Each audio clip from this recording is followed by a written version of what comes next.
السلام علیکم ABN news کے ساتھ میں ہوں عمر سیالوی۔ وزیر اعظم شہباز شریف ٹرین پر دہشت گرد کے حملے کے بعد بلوچستان سے اظہار یکجہتی کے لیے آج کوئٹہ کا دورہ کریں گے۔ وزیر اعظم امن و امان کی صورتحال کے جائزہ اجلاس کی صدارت بھی کریں گے۔ وزیر اعظم شہباز شریف نے بولان آپریشن کی کامیابی سے مکمل کرنے پر سیکیورٹی فورسز کو خراج تحسین پیش کرتے ہوئے کہا ہے کہ فورسز کی مہارت، آرمی چیف کی متحرک قیادت کی بدولت اور کوآپریشن بڑے نقصان کے بغیر مکمل ہوا ہے۔ وزیر اعظم شہباز شریف نے یرغمال شہریوں کو بازیاب کرنے پر پاک فوج اور سیکیورٹی فورسز کی تعریف کرتے ہوئے کہا، ہمارے بہادر جوانوں اور افسروں نے بہادری اور دلیری کا مظاہرہ کیا۔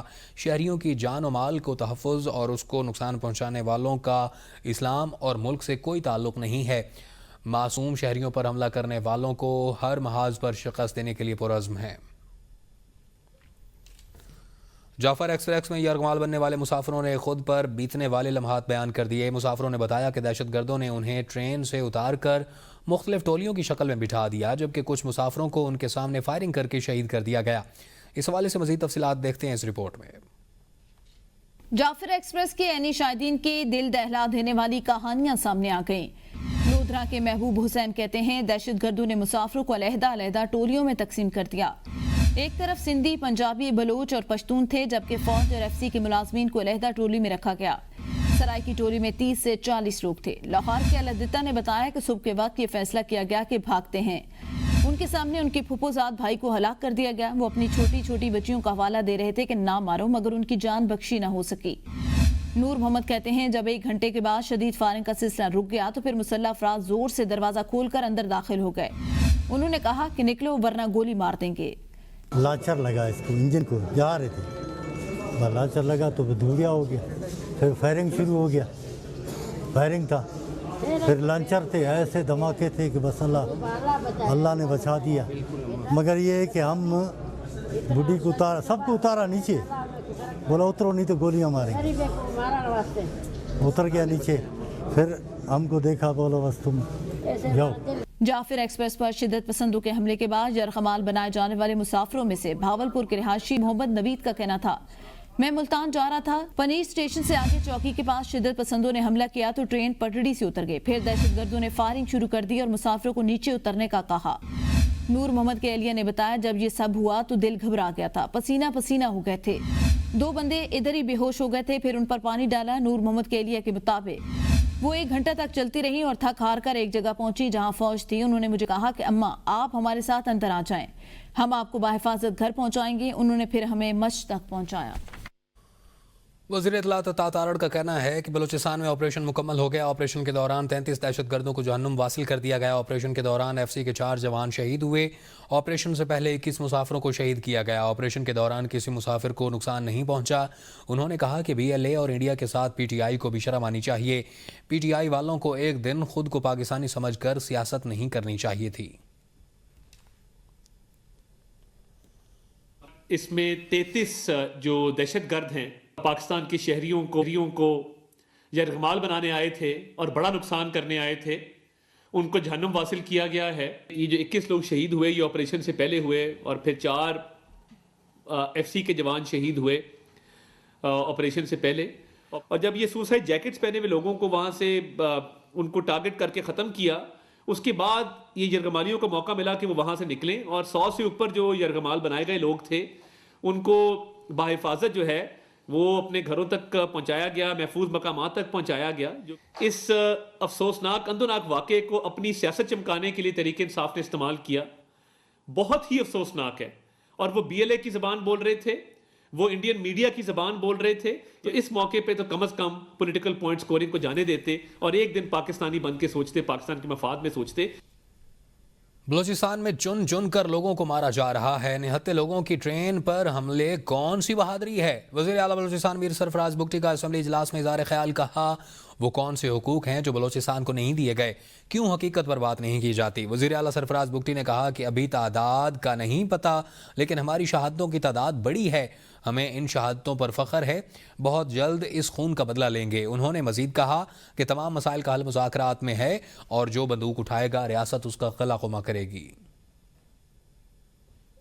ریالٹیز پہ بات نہیں کرتے ہیں، کون سی رائٹس جو پارلیمنٹ نے بلوچستان کو نہیں دیے ہیں؟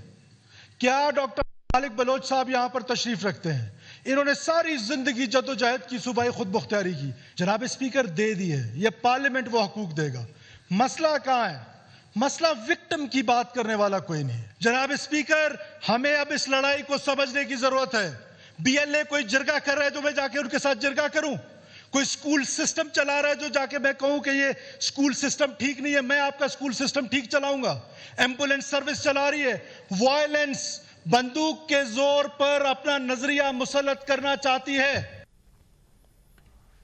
اسلام آباد پولیس کے اہلکاروں کو یرغمال بنانے کا معاملہ. S S P investigation Usman but زخمی. پولیس اہلکاروں کی عیادت کے لیے پمز ہسپتال پہنچ گئے. زخمی اہلکاروں میں شعیب اور حسین شامل ہیں. ہسپتال حکام کے مطابق زخمی اہلکاروں کو طبی امداد دینے کا سلسلہ جاری ہے. زخمی اہلکار شعیب کی حالت نازک, آئی سی یو منتقل کر دیا گیا. دوسرے اہلکار حسین کی حالت خطرے سے باہر ہے.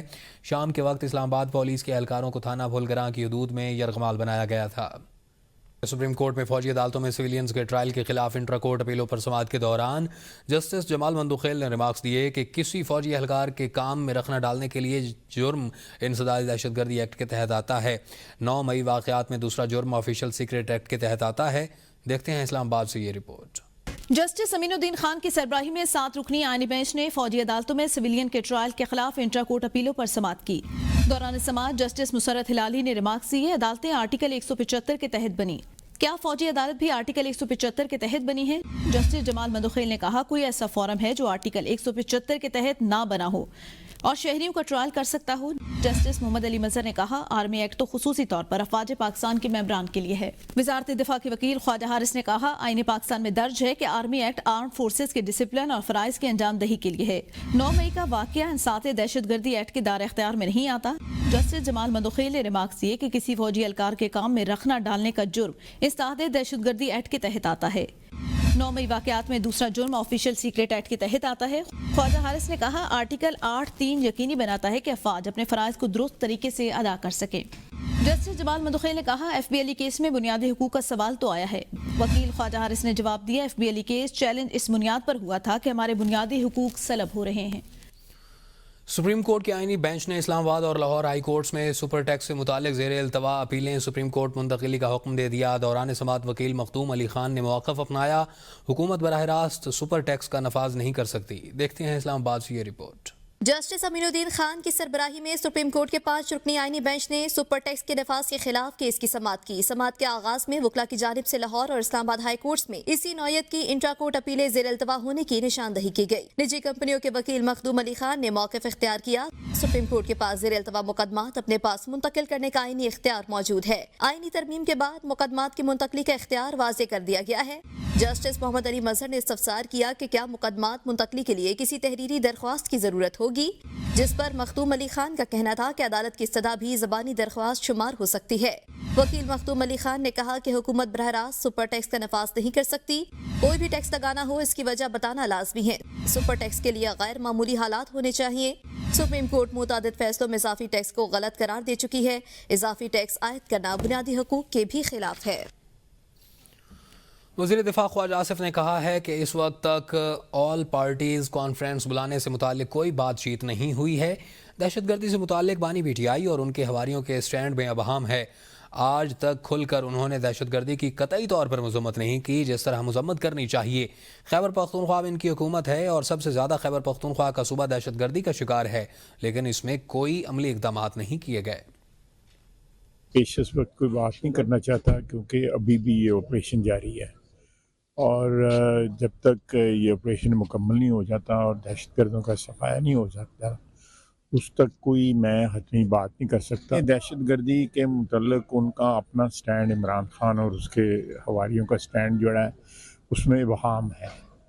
آج تک کھل کے انہوں نے دہشت گردی کی بالکل قطعی طور پہ جو ہے وہ مذمت نہیں کی جس طرح مذمت کرنی چاہیے. ان کی حکومت ہے کے پی میں, سب سے زیادہ کے پی کا صوبہ جو ہے وہ دہشت گردی کا شکار ہے, لیکن اس میں کوئی عملی اقدامات جو ہے نہیں کیے گئے.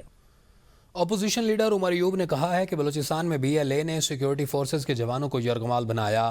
ہم اس حملے کی مذمت کرتے ہیں. انہوں نے کہا کہ حکومتی اراکین گپ شپ کر رہے ہیں.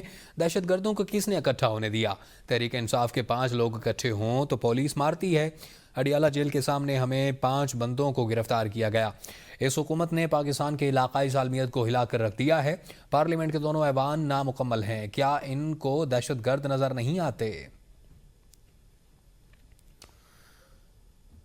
وزیر اعلیٰ پنجاب مریم نواز نے 1 لاکھ ہنرمند نوجوانوں کی ٹریننگ اور جاب پلیسمنٹ کا ٹارگٹ دے دیا. ہنرمند نوجوانوں کو ترجیحی بنیادوں پر کاروبار کارڈ اور کاروبار فنانس لون دینے کی ہدایت. ہنرمند افرادی قوت بیرون ملک بھیجنے کے لیے جامع پلان طلب کر لیا. وزیر اعلیٰ مریم نواز کی زیر صدارت Punjab skill development and entrepreneurship department کا پہلا اجلاس ہوا. اسکل ڈیولپمنٹ کے تمام اداروں کو ایک ہی ڈپارٹمنٹ کے ماتحت کر دیا گیا. نجی اشتراک سے دور دراز علاقوں کے نوجوانوں کے لیے اسکلز آن ویل پروجیکٹ متعارف کروانے کا فیصلہ. پنجاب میں plug and play call centres کے قیام کی منظوری دے دی گئی. اجلاس میں ہنرمند کارڈ کے اجرا کی تجویز کا جائزہ لیا گیا. وزیر اعلیٰ نے انٹرنیشنل سرٹیفکیشن کورس کی تعداد 10,000 کرنے کی ہدایت کی. مریم نواز نے کہا کہ نوجوانوں کو ترقی کے سفر میں شامل کرنے کے لیے ٹریننگ اور جاب مارکیٹ مہیا کریں گے. ہنرمند نوجوانوں کا ہاتھ تھام کر ہی خوشحالی کے راستے پر چلنا ممکن ہوگا. مغلیہ دور حکومت میں تعمیر ہونے والی 290 سالہ پرانی ملتان کی شاہی عیدگاہ مسجد خوبصورتی میں بے مثال ہے. اس مسجد کو شہر کی سب سے بڑی مسجد ہونے کا بھی اعزاز حاصل ہے. مزید دیکھتے ہیں اختر شیخ کی رپورٹ میں. شہر اولیاء ملتان کی شاہی مسجد فن تعمیر اور مقامی فنکاروں کی محنت کا حسین امتزاج ہے. خوبصورت گنبد، روغنی ٹائلز اور پھول پتیوں کی ملتانی نقاشی دیکھنے والے کو سحر میں مبتلا کر دیتی ہے. مسجد میں ہزاروں لوگ ایک وقت میں نماز ادا کر سکتے ہیں. دیار کی لکڑی سے بنے 9 دروازے اور ان پر کیا جانے والا خوبصورت کام مغلیہ دور کی یاد تازہ کر دیتا ہے. شاہی عیدگاہ مسجد گورنر ملتان عبدالصمد خان نے 1735 میں تعمیر کروائی تھی. یہ مسجد انگریز دور میں ڈپٹی کمشنر آفس کے طور پر بھی استعمال ہوتی رہی. ملتان کی شاہی عیدگاہ کی بہت بڑی مسجد ہے. اس میں ہم نماز تو ویسے پڑھنے آتے ہیں. عید میں یہاں بہت بڑا رش ہوتا ہے. اس کو دوبارہ سے اس کا ریونیو دوبارہ اس کو مینٹین کرتے ہیں. اس کی خوبصورتی میں دوبارہ اضافہ ہو گیا. پہلے کافی خستہ ہو گئی تھی کیونکہ یہ اتنی پرانی ہے. اس کی تاریخ، اس کی ہسٹری، جس طرح ملتان اتنا قدیمی شہر ہے.